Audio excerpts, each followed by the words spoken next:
Hi, this week we're going to be looking at a story called The Silence. It's by Zadie Smith.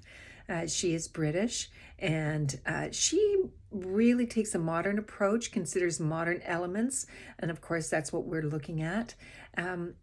Part of her story moves us out of Britain, though, and the consideration that you need to ask as you're examining this story is why is this British author actually moving us out of the country?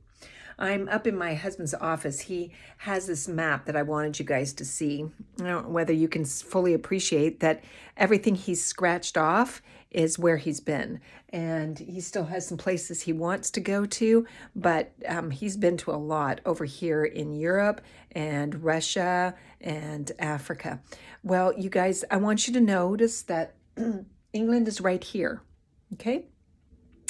And during the story, the protagonist heads all the way over here to Poland. Why?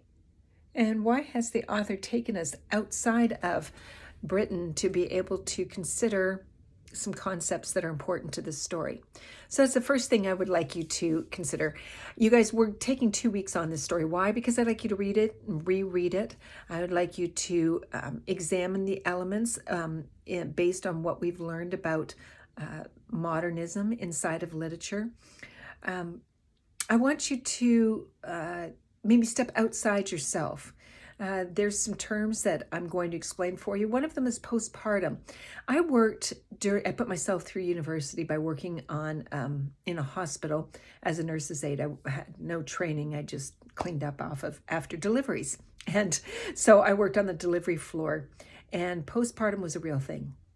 There were some women who came in very excited about their baby who was coming, and something chemical happened within them. Something changed during the delivery process, and they didn't want to see their babies afterwards, or they were very aggressive or very emotional and sobbing a lot, and they couldn't understand what was happening to them. And so it's important for you to understand that term along with some other terms. So in your first reading this week, I want you to read over what I have put inside of instructional materials. You start reading that story. Look ahead because next week we're going to examine it a bit more closely, and then you'll be taking a quiz on it. So Get to Know the Silence by Zadie Smith.